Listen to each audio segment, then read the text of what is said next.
Well, good afternoon, ladies and gentlemen. Welcome to you all.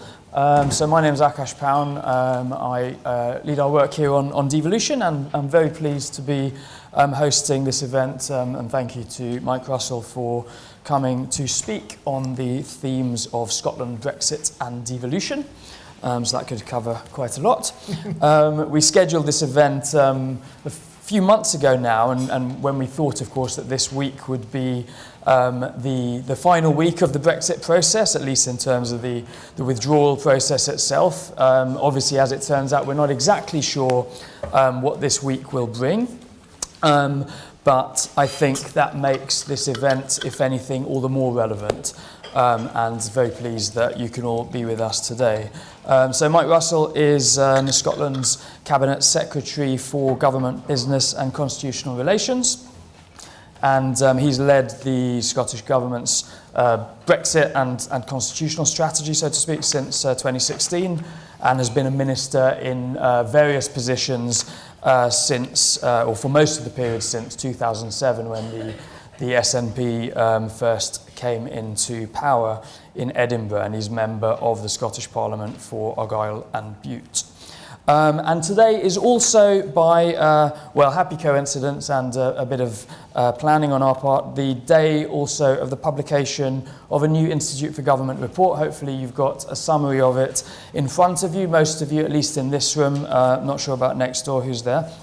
It's on the website too. The report's called Ministers Reflect on Devolution, and it's based on interviews we carried out with 13 former Scottish and Welsh cabinet ministers, all of which are published in full, the interview transcripts and the report itself on our website, and lots of interesting stuff in there that I hope you will make use of. The report itself focuses on themes including the challenges and frustrations faced by Scottish and Welsh ministers that arise as a result of decisions taken at Westminster, and what they've done to, often try and defend the interests of the devolved governments in negotiations with UK ministers. And I suspect we may hear some reflections on that same theme today. And indeed, I know that we will do, because, to coin a phrase, I thank the Minister for advance sight of his statement. So Mr. Russell will be speaking for around half an hour or so, and then we will have time for questions, maybe a few from me, and then, given the number in the room, definitely some questions, I'm sure, from many people here in the usual way. The event is, of course, as you'd expect, on the record. It's being filmed and live streamed and so on. We're using the twin hashtags IFGDevo and IFGBrexit, if anyone wants to tweet as well. And I am now very pleased to introduce Michael Russell. Thank you very much. Thank you.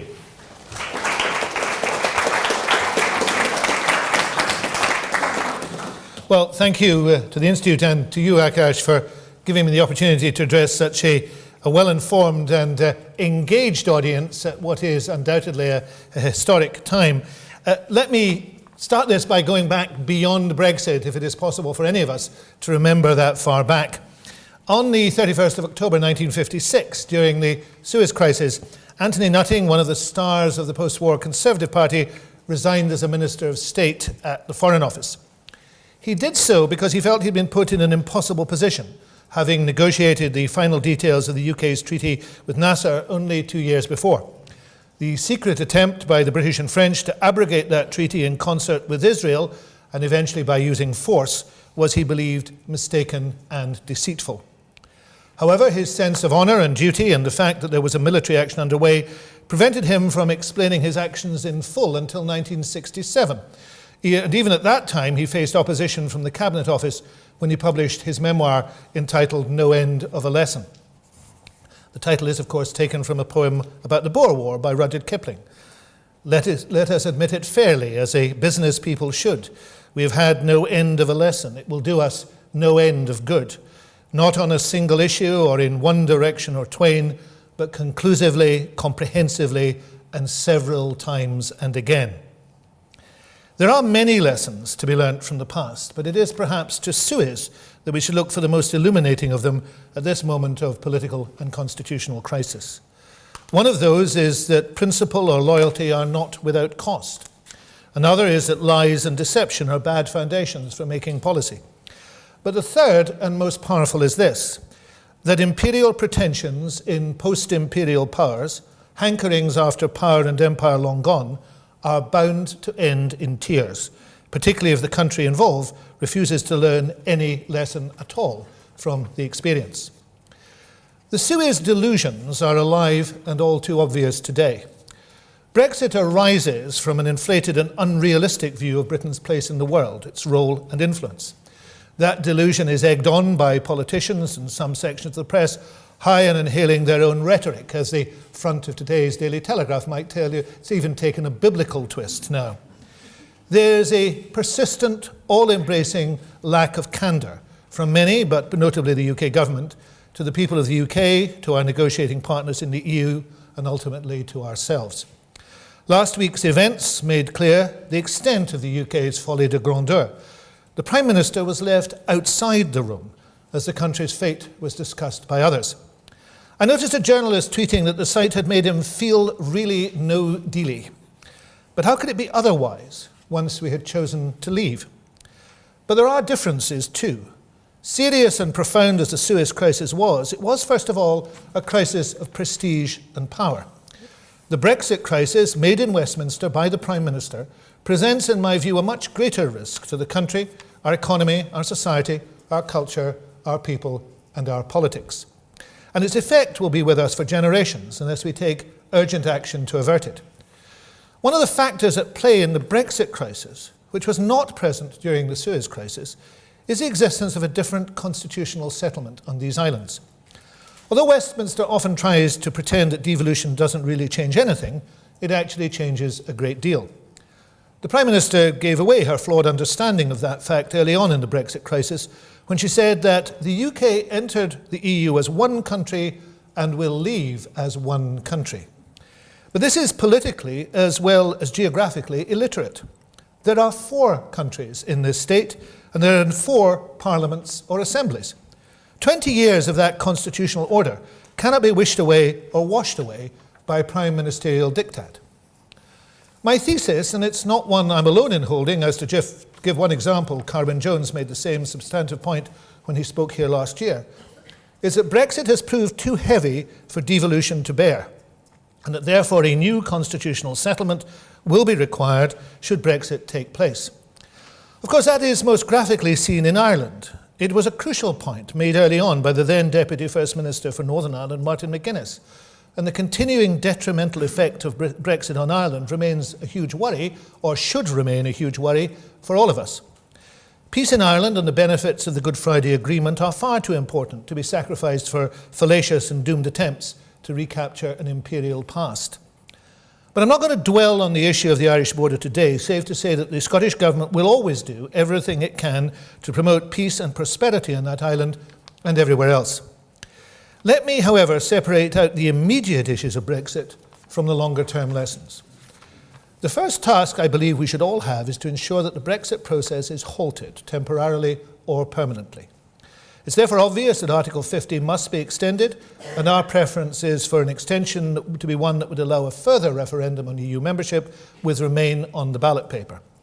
Failing that, Article 50 should be revoked before the UK leaves the EU to prevent a no-deal Brexit. Only those steps can give us a chance of escaping from the disasters of Brexit with some semblance of order. Then we must take the necessary actions to create a new constitutional settlement for these islands. For Scotland, that means establishing a new relationship based on equality. And in the Scottish Government's consideration, only independence for Scotland can do that. Now, in order to consider why that is, I need to go back a little, and particularly to the Scottish independence referendum of 2014. A central issue in that referendum was Scotland's place in the EU. The Scottish Government believed then, as we do now, that the best future for Scotland is to be an independent member of the European Union. Scotland benefits hugely from being inside a single market of more than 500 million people. We value the rights EU membership offers to workers and the protections it's provided for our environment. We benefit from our freedom to travel, study and live in Europe, and also from the contribution that our fellow EU citizens have made to Scotland. For the Scottish Government, freedom of movement is not a trade-off to be endured in return for free trade. It is instead an additional and very welcome benefit. Indeed, it has been a vital part of the success we've had in recent years in reversing our historic population decline. If we lose freedom of movement, we could see the working population of Scotland beginning to fall once again. But at its heart, we don't see the EU in purely transactional terms, albeit that we benefit hugely from EU membership, but also in terms of fundamental values. We cherish those values: freedom, democracy, the rule of law, equality, and respect for human dignity and human rights. And we will always encourage the EU and member states to live up to them. The former Irish ambassador to the EU in Britain, Bobby McDonough, recently wrote, "The Irish people want to stay in the EU for the very reason Brexiteers want to leave: control over our future, the diversity of our society, the value of sovereignty, which should be used confidently rather than hidden away and protected from the light." The idea of independent nations using and sharing sovereignty and expressing solidarity appeals to us. And many of us have, in our own lives, other reasons to be grateful for the peace and prosperity that membership of the EU has brought. We should talk more openly of these. In my own case, because my father was wounded on the beach at Dunkirk as a 19-year-old. That was a terrifying and life-changing experience for a 19-year-old lad from the douce-wee seaside town of Troon. I've never ceased to give thanks that it was the generosity of the victors towards the vanquished, the action at the heart of the EU project, which created a means to eliminate war from the continent of Europe and removed the threat of such awful things from me as a 19-year-old, or my son when he was 19. So it's no wonder that back in 2014, many who had similarly deep-seated reasons for wanting to preserve peace and prosperity on our continent were affected by what turned out to be a totally false smear, spread by many of those politicians who now advocate leaving the EU, that Scotland had to vote no to independence to stay in the EU. Indeed, they're on public record as doing so. For example, the Scottish Conservative leader Ruth Davidson said, "I think it is disingenuous to say that no means out and yes means in, when actually the opposite is true. No means we stay in. We are members of the European Union." But now we see the truth. The imminent threat of leaving the EU comes not from independence, but from dependence, from remaining under the control of Westminster.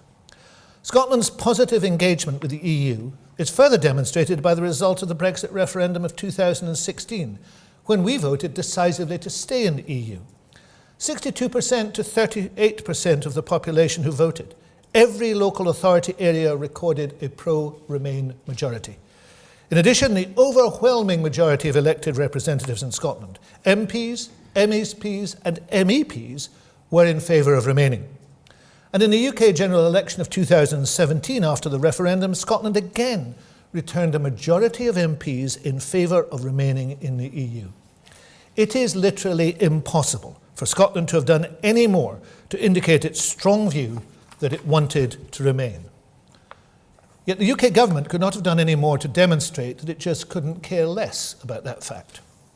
Although Scotland voted to remain more decisive than the UK as a whole did to leave, it has perhaps remarkably been the Scottish government which has proposed compromise and the UK government which has pursued a dogmatic, hard line. We took a deliberate decision to try and seek a negotiated way forward. So in December 2016, we published Scotland's Place in Europe, the first comprehensive proposal from any government in the UK to address these matters.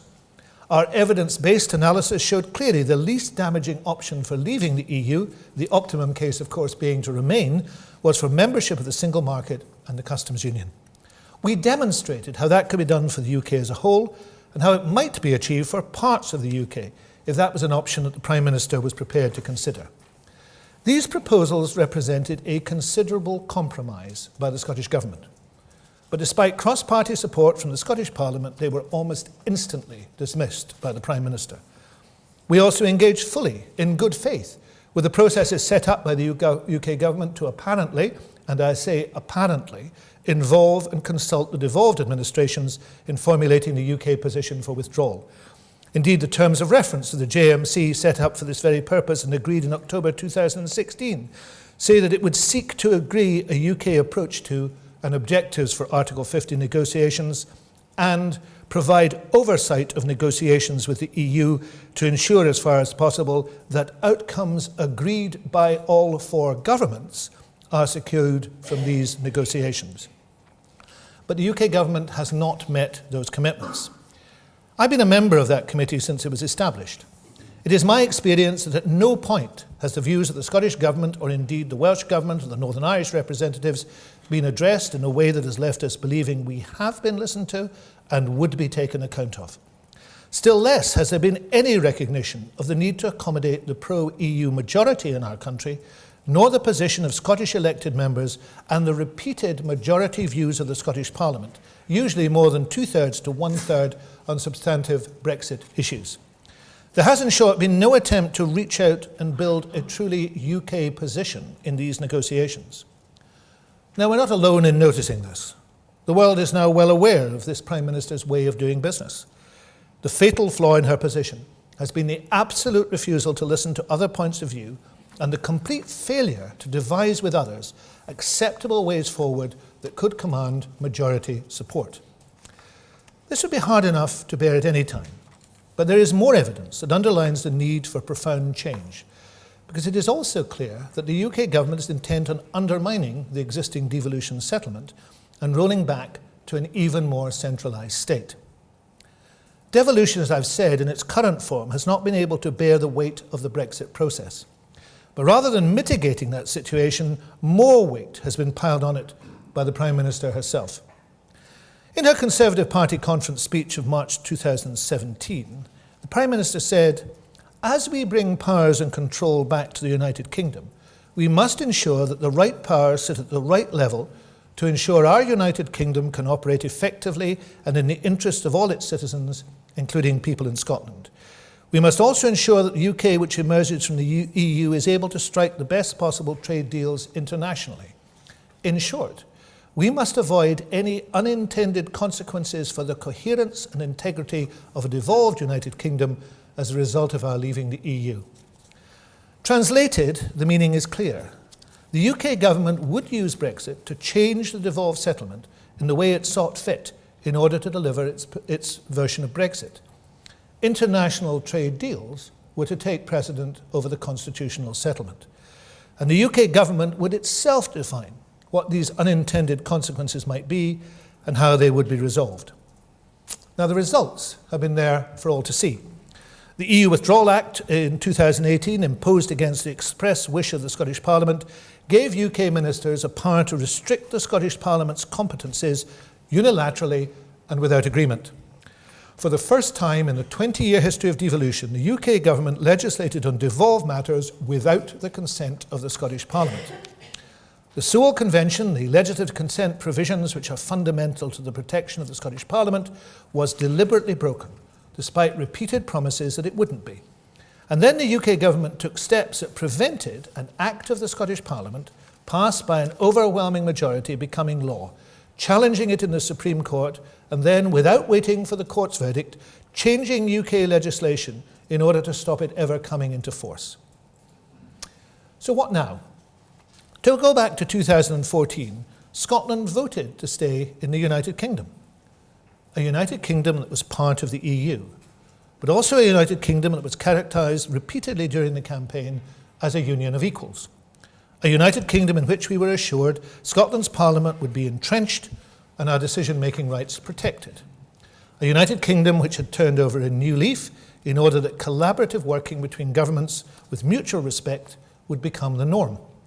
A United Kingdom, as Gordon Brown put it, as close to a federal state as you can be in a country where one nation is 85% of the population. But it didn't happen.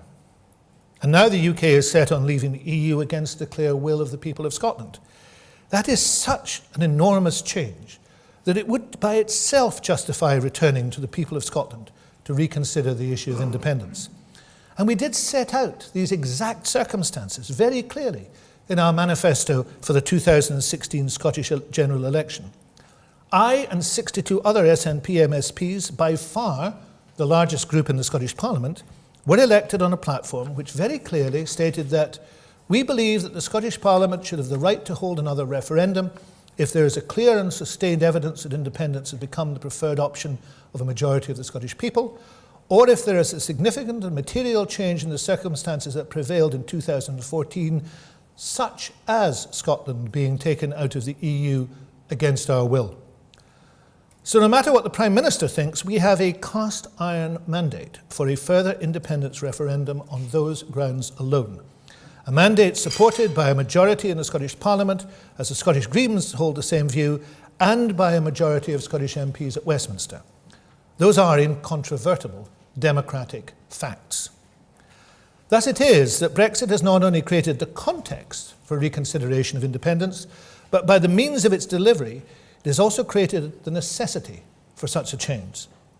It is now beyond doubt that there can be no guarantee at any time and on any issue, even on any devolved issue, that Scottish views or the actions of Scottish institutions are safe or respected within the current United Kingdom. The 20-year consensus which has underpinned devolution is breaking down. Or to be more accurate, it is being broken down by the UK government itself. Let me go back to the Prime Minister's speech to the Scottish Conservative Party conference in March 2017. She said, as the government serving the whole United Kingdom, formed in a parliament drawn from the whole United Kingdom, the UK government exercises a responsibility on behalf of the whole UK that transcends party politics and encompasses all aspects of our national life. We must unashamedly assert this fundamental responsibility on our part. And in a speech on the 21st of February this year, ironically to celebrate 20 years of devolution, the Secretary of State for Scotland echoed the Prime Minister's words and said, I believe she was right to assert that the UK government's interests in all parts of people's lives in Scotland. All parts of people's lives. Not those parts that are covered by reserved competencies, but all parts. These speeches set out a position that is without doubt hostile to devolution. For let us be clear, the UK government is not responsible for all matters across the UK.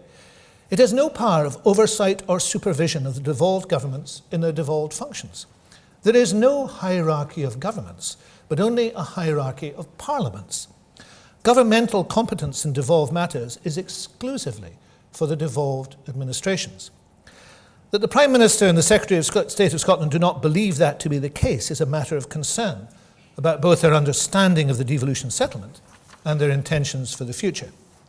That is why, for example, on a governmental level, the Scottish Government is refusing to have any further truck with the UK Government's invented concept of the supposed needs of some non-existent UK single market, which can be used to ride roughshod over devolved responsibilities.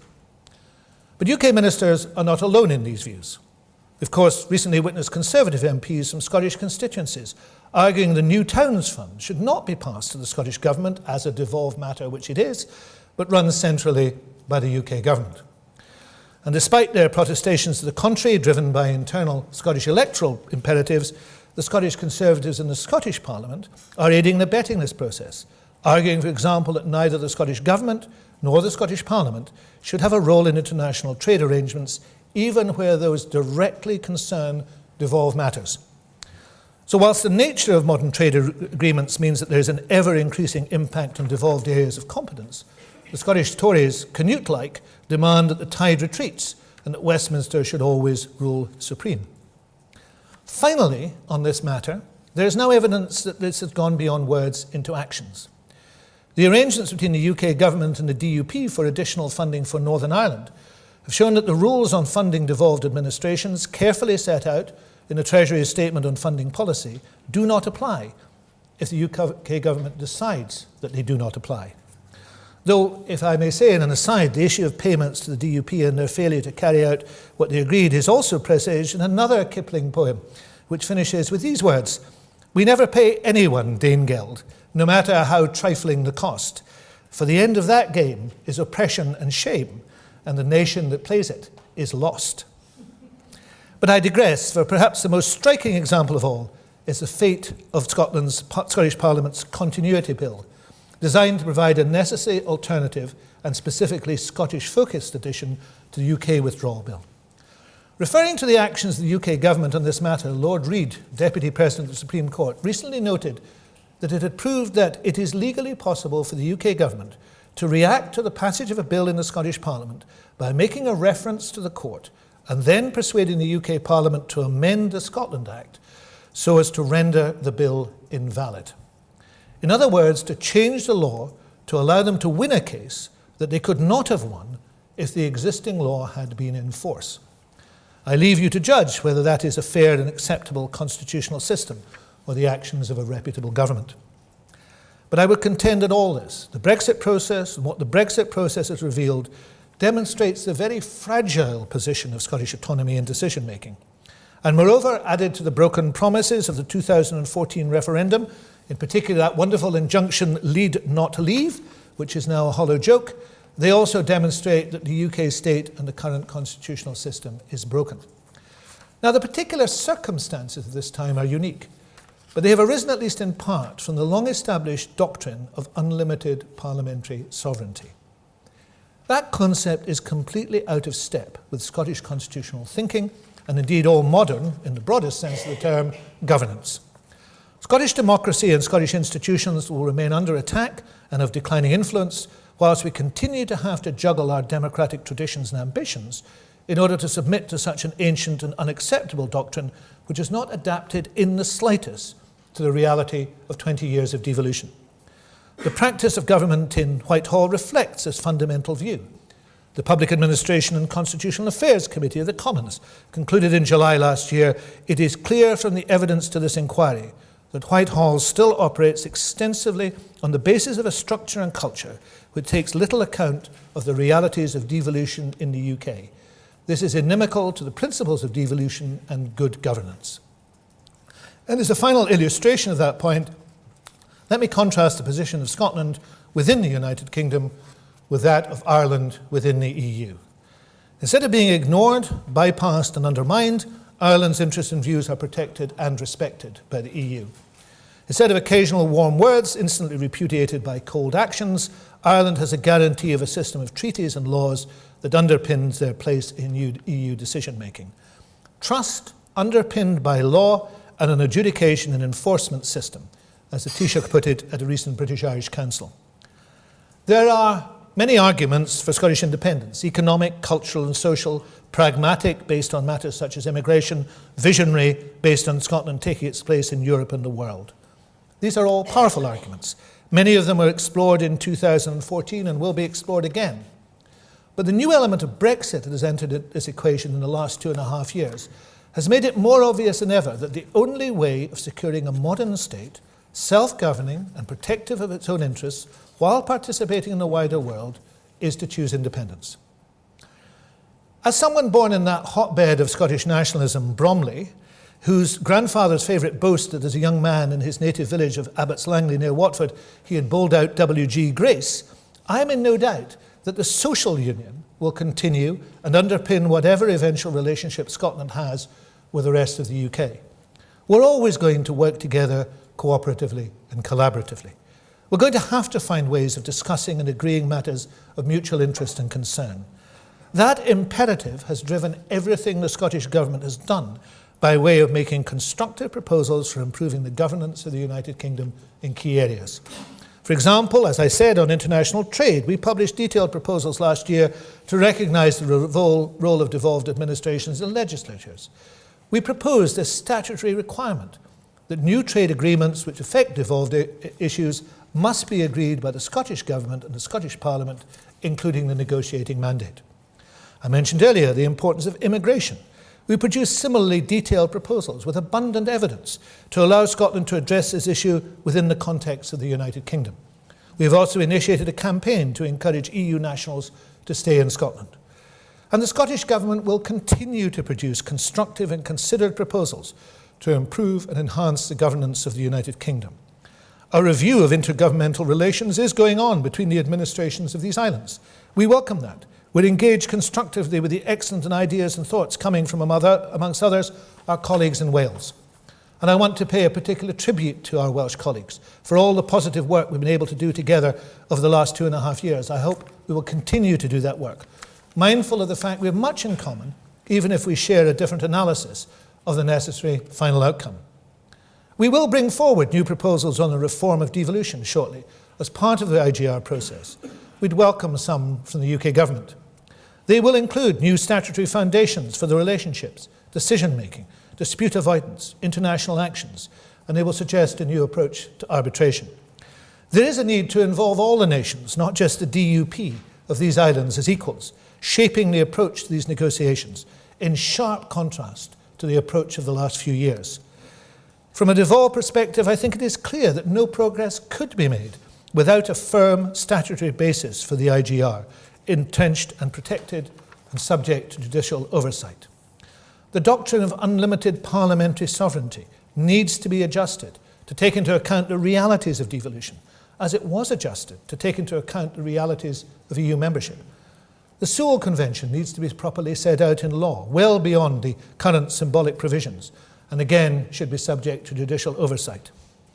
And it's worth noting that the proposals to get that convention working again have been made to the UK government on a number of occasions over the past year, but haven't even been responded to. And in addition, though the governance of England is not a matter for me, perhaps the way that Brexit has exposed very cruelly current UK institutions provides an opportunity for England itself to examine how power can be more evenly distributed geographically and organisationally. Reform is possible, desirable, and indeed essential given the lessons of Brexit. It would provide a firmer basis for the proper governance of the UK, whether or not Brexit takes place, and whatever Scotland's eventual position. But such a radical approach would also require imagination, commitment, the rejection of nostalgia, and some political courage. And there's the rub. For I see nothing in the current UK government or its potential successors that suggests that such things would ever be a priority.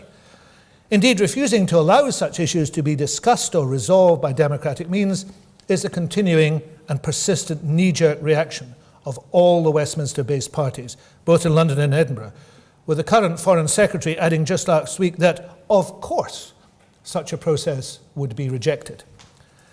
The Scottish Government is always ready to discuss and debate such ideas, but if it cannot get a hearing or any response apart from contempt, then it must draw an inevitable conclusion.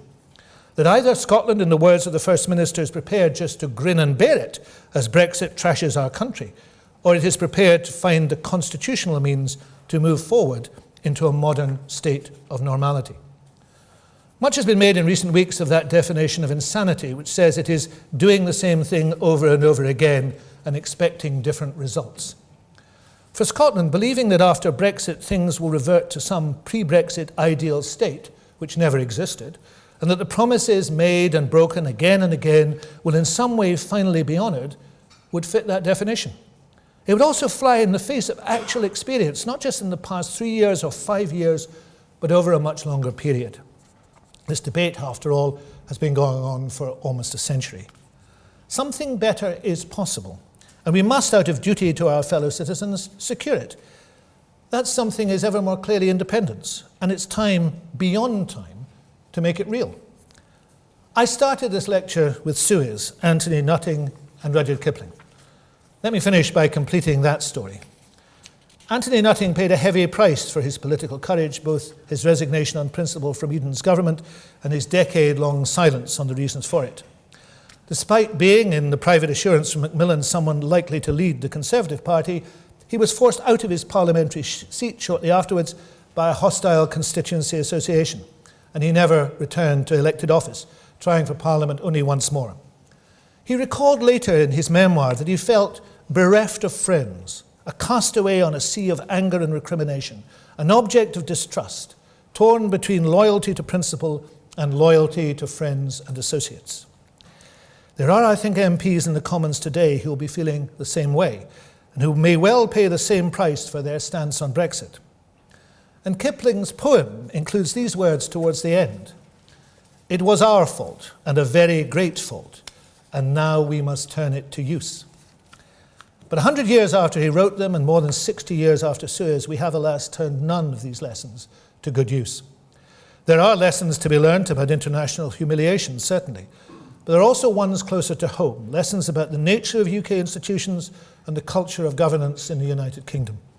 Crucially, we must also learn the new lessons in the new constitutional settlement about relationships in these islands and the need for mutual respect between equal nations. In order to secure equality, we must establish a rules-based system to govern role and relationships. Trust, yes, but underpinned by law. The norm for that is independence for both parties. Such independence, based on mutual respect and a desire for cooperation, will benefit all of us. The evidence shows that this is the only solution that will now work. The political and democratic need for it is blindingly obvious. The model for establishing it is crystal clear. The issue, therefore, for many of us is not if or why, but when. Thank you.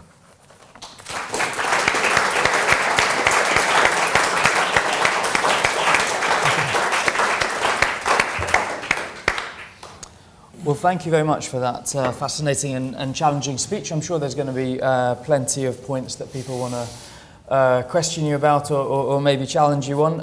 I've just got a couple of questions before I do open it up to the floor. So on one specific issue you raised about the current intergovernmental interaction, and then on a couple of the kind of bigger constitutional points. So you mentioned, I think, or you used the phrase that the Scottish government would refuse to have any further dealing with or further truck with the concept of the UK single market, which I thought was interesting, given that my understanding was that the ongoing discussions around developing post-Brexit common frameworks were founded or were taking place on the basis of a shared agreement that protecting the functioning of the UK market was one reason why you might need new frameworks. So I just wondered if something had changed in that respect. I think we've failed in the last 2 years to define what the UK single market is. There is no definition of what the UK single market is. It's a very misleading term. It sort of implies that there's a EU single market, which of course was negotiated over many years, is well governed by rules and regulations, in which diversity is a key issue as well as conformity, and in some way there would be an imposed UK single market, because remember, the only definition that would count in this would be a UK government definition. No matter what Wales or Scotland or Northern Ireland thought, that would be the definition that counts. So, our view is that they have failed to establish a case for this UK single market. There is a case for, of course, the frameworks to operate. We've agreed with that. As long as frameworks are not imposed in any area, we will negotiate with them. And that is perhaps the one small success of this whole process, that there has been no imposition, because we've made it clear, very clear, that we wouldn't cooperate if there was imposition. And those frameworks are underpinned by devolution, by the devolved settlement. The devolved settlement allows for diversity. I think it was Damien Green who said, when he was in the role that David Liddington has now, that there needed to be, it needed to be possible to have the same treatment of a jam maker in Dundee as a jam maker in Durham. I think that's broadly what he was saying. Obviously, pretty concerned for the jam makers of the world. The reality of the situation is devolution allows you to make different decisions on that. You could, for example, decide in Dundee that there was too much sugar in the jam, and therefore in Dundee you wouldn't sell jam that had that much sugar in it. That isn't, you're entitled to do so. But you would just rule that out on the present negotiation and discussion of what the UK single market is. That would be against the principles of devolution. So it seems to me that we've gone through the process of trying to resolve this issue, and it cannot be resolved. So either the UK imposes the issue of the UK single market, or we agree that we'll be bound by the devolved settlements, and the devolved settlements as they operate at the present time. Mm-hmm.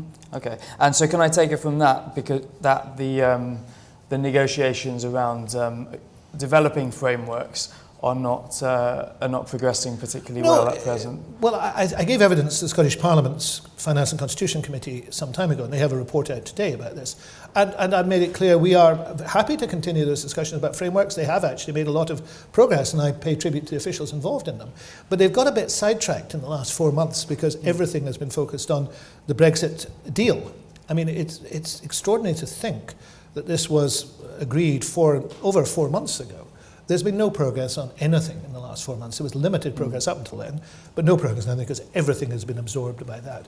Meetings of the JMC have been cancelled. We've had, I think, one discussion of frameworks since then. But officials are pursuing it. It is now moving. There's a new report, I think, due out on it soon. It's now moving to stakeholder consultation. We have said since the beginning, we are happy to negotiate frameworks, and they are being negotiated. But we're also not going to be distracted by chimeras. And there's a chimera in the UK, the so-called UK single market, which we just have to say, this emperor has no clothes.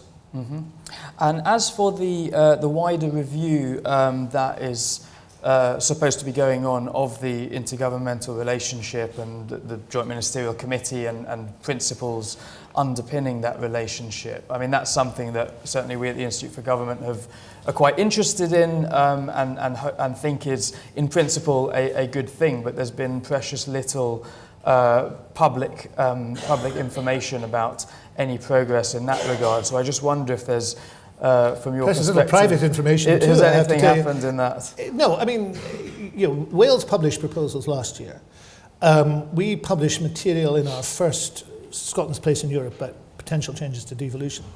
I think the agreement to have a intergovernmental review is almost a year old.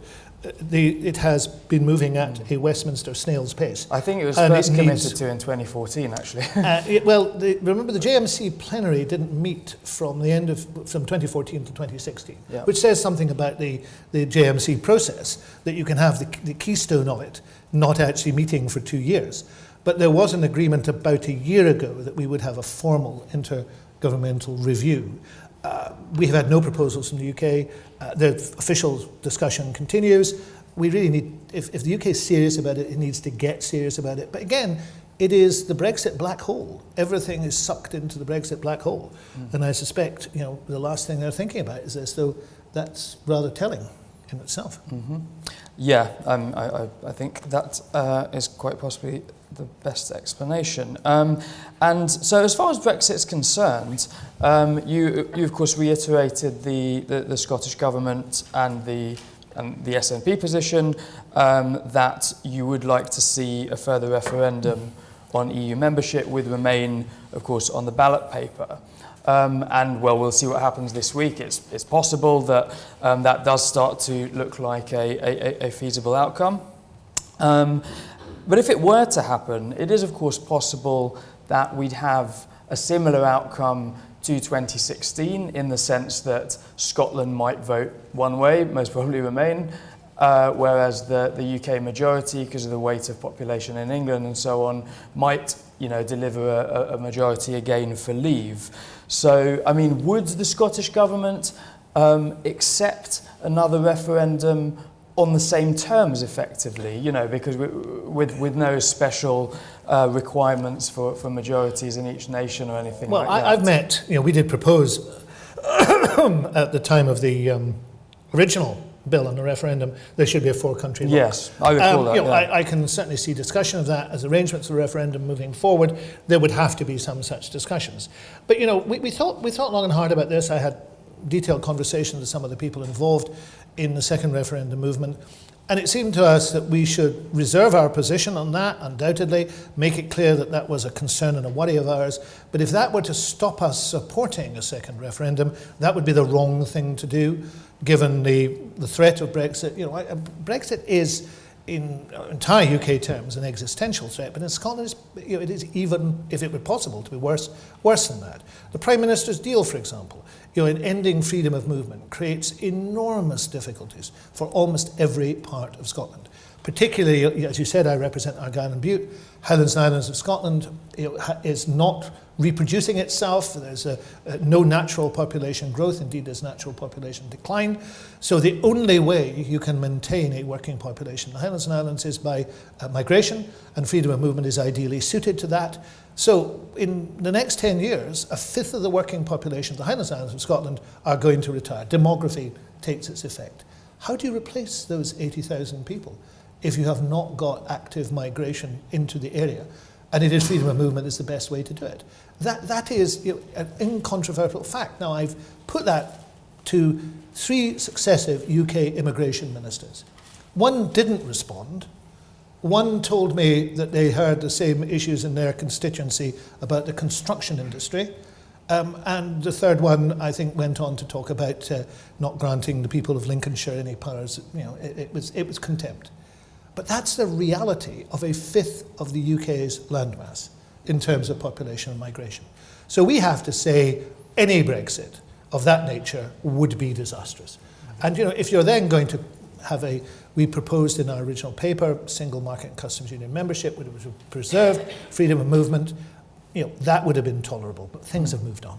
Mm-hmm. Okay, so finally from me, from one potential second referendum to another, you made the case, and again this is reflecting position Scottish Government has taken for some time, that you already have a cast iron mandate in your phrase for a second referendum on independence, and I understand the arguments that you made, and people may take different views. But what I wanted to ask you was less about what you see as the mandate and more about the legal position, because of course Nicola Sturgeon made the case that there was a mandate and there should be a second referendum almost exactly 2 years ago now, just when the Article 50 notification was first made. And of course at that time the UK government, the Prime Minister said, well, now is not the time, and we refuse to consider the Section 30 order, the temporary devolution of power, to hold a second referendum. If that were to happen again, if the Prime Minister or maybe her successor took that position, what's your ultimate plan B? Well, I'm not going to go into detail. The First Minister will, at the moment of her choosing, give more detail than I can give. But I just want to reflect on the words you've used. First of all, I find it insulting to be told by anybody, let alone the Prime Minister, that now is not the time, this is not the time, and you do not have permission to do something. The people of Scotland are mature enough in their democracy to be able to choose whether they do something or not. But equally, we have always said, and will continue to say, that we will do this constitutionally. We're not going to do it in any other way. It is vital that we do this constitutionally. Now, I suppose the Prime Minister, basing her argument on the fact that she doesn't think there's any support for this. I think she should look at opinion polls. I think she should look at what the people of Scotland are actually doing in the ballot box and realise that that is no longer the case. There is support for this, and there is support for independence. What I suspect motivates the Prime Minister at the moment is not lack of support for a referendum. It is the fact that a referendum might well be lost by her argument, and therefore she does not want to have it. So I think in these circumstances, democracy should prevail. It is extraordinary, and I've tried to make this clear in what I said. It is an extraordinary set of circumstances in which Scotland votes not to leave. The majority of its parliamentary representatives at all levels, the overwhelming majority, are against leaving. They remain against leaving. And yet apparently the people of Scotland are not even to be allowed to exercise that choice. That is, if you were to read that about somewhere that was not in these islands, you would, I'm sure, almost everybody in this room would be shocked by it. And they would say that situation cannot last. So to step aside from any preconceptions about the immutable nature of the UK unwritten constitution, just imagine the reaction to those circumstances were they to apply elsewhere. Okay, thank you. Right, questions from the floor. We'll take two or three in a group. So I see Vernon Bogdanor, and then yes, gentleman at the back next, and then we'll come to a second round after that. I very much agree with Mike Russell's point that the whole Brexit process makes a case for a constitution. Indeed, I've just written a book to that effect called Beyond Brexit. But I want to ask him about two matters of SNP policy. If you became independent, would you have your own currency? And if so, would that mean higher interest rates to keep money in Scotland? Or would you continue to use a pound, in which case your monetary policy would still be dependent on London? Or would you join the euro, in which, as with Ireland, your monetary and fiscal policy would be decided in Brussels, and you'd have to reduce your budget deficit to 3%. I think it's now over 7%, so how would you do that? And my second question, is very brief, is that in 1975, when the rest of England, when Britain wanted to stay in the the SNP was the only party in Scotland advocating a no vote. In 2016, when Britain wanted to leave, the SNP was the only party in Scotland advocating a remain vote. Now, when did the SNP change its policy and why? Should we take one more question? No, let me address those, because there's a complicated set of questions and I want to remember them all. Okay. It's not true to say that in 2016 we're the only party advocating to remain. But I can, on the second question, absolve myself of responsibility. I joined the SNP in 1974, and although some would regard me in this audience as being a hack and apparatchik of the SNP, in 1975 I defied the party instruction and voted for membership of the EU, and I've been consistent in that matter ever since. The other difference there, of course, being that the SNP's advice to vote against was not heeded, except in two parts of Scotland, in Shetland, I think, and in the Western Isles. The rest of Scotland ignored the SNP's advice. This time, the whole of Scotland accepted the SNP's advice, which tells you something about the change that has taken place.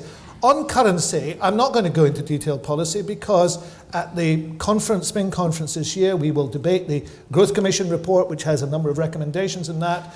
We will move forward in that. What I'm going to say is this. I enjoy this debate on currency for a particular reason. In 2014, we were told that we could not have the pound, we would have to have our own currency. Now many commentators tell us that we cannot have our own currency, nor can we have the pound. This does indicate a dilemma for a newly independent state, one that has never occurred for any other independent state in the world. Every other independent state in the world has been able to have a currency. But apparently Scotland is so bemused and befuddled by this thing that it won't happen. I think this is going to become one of those questions which in time is seen to be just, of its time, of a 2014 time. And I look forward to the debate at the conference, a resolution of this matter, which is clear in the documentation, but I'm not going to read it out. We hear all the time, and we will have a currency and be able to honour all our commitments, mortgages, loans, pay dividends, pay pensions, because that's what happens in a mature country. Okay, so we have one more person lined up, and any more hands for questions after that? Yes, okay, so the two gentlemen sitting near each other at the back there. Graham Cowie, House Commons Library. One of the major parts of the process in the withdrawal bill was obviously the decision by the Scottish Parliament not to give legislative consent. A number of other Brexit bills are, of course, proceeding through the Commons and the Lords at the moment. The most recent, in respect of which I think was the immigration bill, where we've had another memorandum. So is it the intention of the Scottish Government to bring forward debates on legislative consent on those bills, or will it refrain from doing so? Well, our procedure is that we will bring forward a legislative consent memorandum, but we won't bring forward a legislative consent motion. This is delving into the arcane mysteries of the Scottish Parliament's standing orders. But as a founding business manager of the Parliament, I'm always happy to do so. We have made one exception.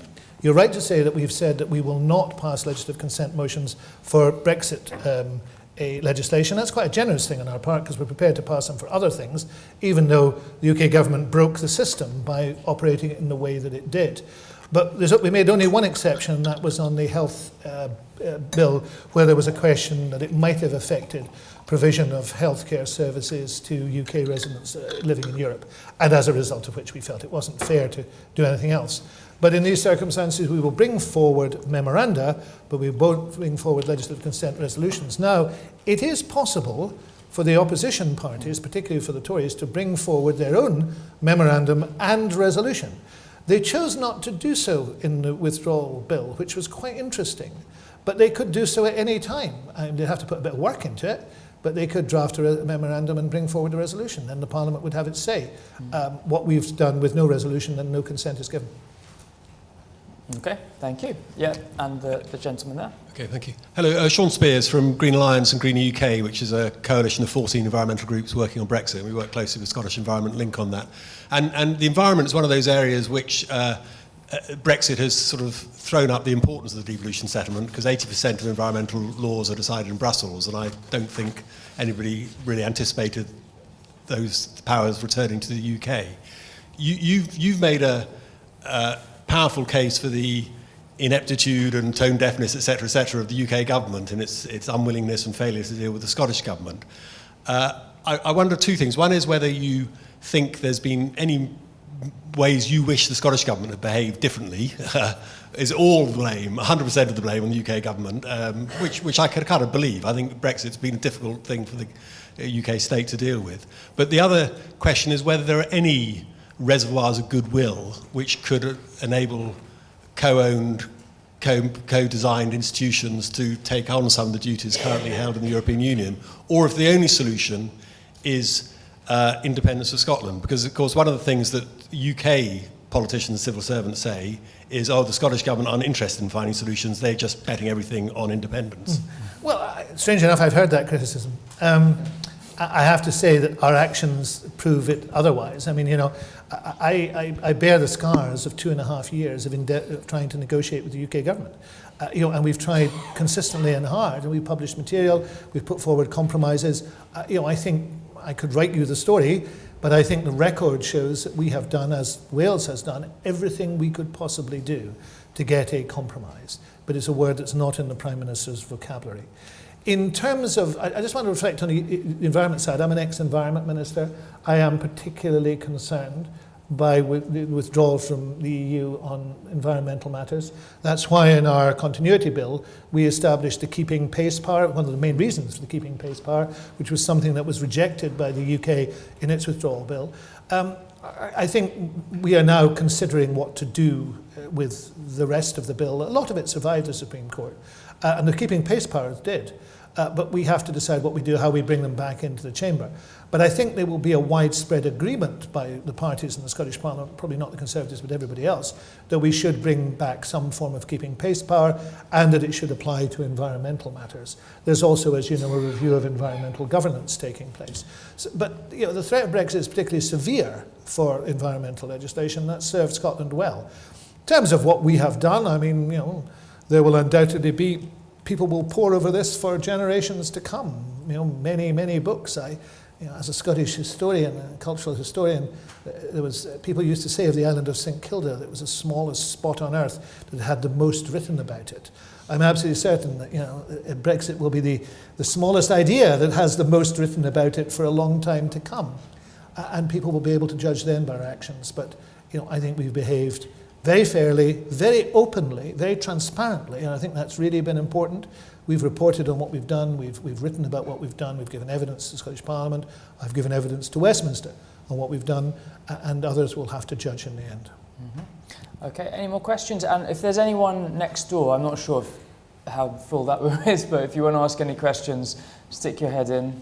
And yeah, great, see a couple of people at the front here, so yeah, and then... Thank you. Michael Jay from the House of Lords.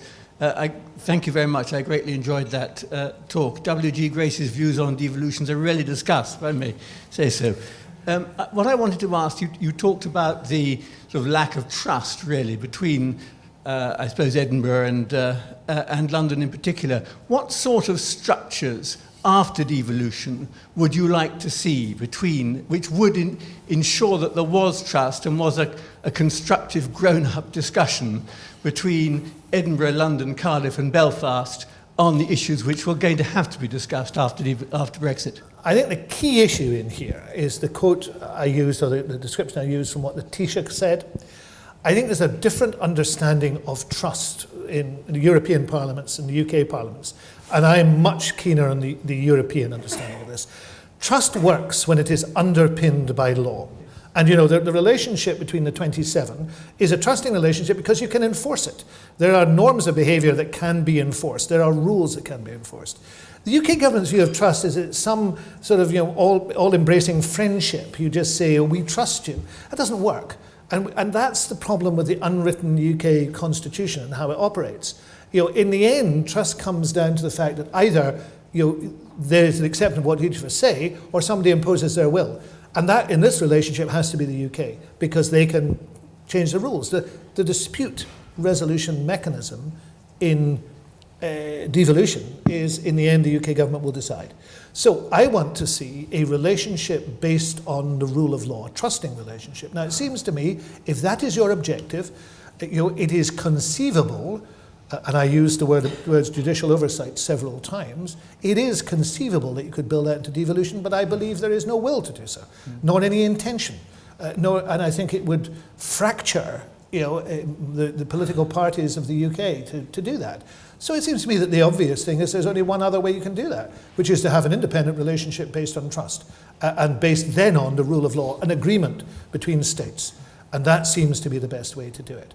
And I don't see another way of doing it. Okay, yeah. Right, last two questions. Should we just take them together and then we'll be right up to 2 o'clock? So. Michael Sturrock. It was suggested recently by University of Strathclyde constitutional law professor Alison McCaig and indeed another constitutional law professor, I can't remember which, that it was within the constitutional remit of the Scottish Government to have at least an advisory second referendum. Would the Scottish Government consider that as a course of action just in the near future as a kind of suggestion of democratic mandate? Okay, and then, finally. Thanks. John Lloyd, I'm a journalist. You invoked the 500 million people in the European Union as a large market. As you know well, you're by far your largest market. For Scottish exports is the rest of the UK. Would you be insouciant about having a hard border between Scotland and the rest of the UK? Do you think that the goodwill which you've so enthusiastically conjured up between the two nations after their two separate states would mean that there was not a hard border? What are your thoughts about a hard border and the effect on Scots exports? Yeah, John, I think in this one, the UK cannot, if I may put it this way, eat its cake and have it. The reality is the UK is seeking, with nations of the EU, a free and open trading relationship. I want an independent Scotland to be a member of the EU. Ergo, there will be a free and open trading relationship between Scotland and the rest of the UK in those circumstances. If there is a hard border of any description, it will be everywhere for the UK with the EU or nowhere. So I'm very relaxed about it. I think that the will is there on both sides, in the EU, all three sides, UK and Scotland, to have that type of relationship. And if it's not there, the UK should say so. But the second point to argue is this one. There is a need. I'm not sure I agree with the statistics as they're presented. But even if you accepted those statistics, you would then look at Ireland, joining the EU in '74, and the way in which it found it not only necessary, but welcome to change its dependence upon trade with the UK. And it has done so dramatically. I'm happy to provide you with the figures. It has done so absolutely dramatically. The dependence, which was into the 60 to 70% in '74, has dropped to, I think, 20% and is still dropping. And that's positive because it has widened and increased its ability to trade right across the world. And that is a positive thing and would be a positive thing for Scotland. So I think both of those answers would indicate I have no desire to do anything other than to make sure there are free and open borders. And it is quite clear that if that is the view of the rest of the UK as well, then we would be happy together on that. Let me address this issue, advisory referenda. I held constitutional responsibility in 2009-10 in the Scottish Government as well. I'm familiar with the argument. The Scottish Government has always believed that there is a necessity to operate within the Constitution. The Scotland Act is clear on that matter, and I don't see us departing from that. If you were to ask about advisory referenda, too, I would say, look around you with the results of advisory referenda. It doesn't seem a sensible idea. So if you're going to do anything, do it properly. Okay, excellent place on which to end. And just please join me in thanking Mike Russell for his fascinating contribution.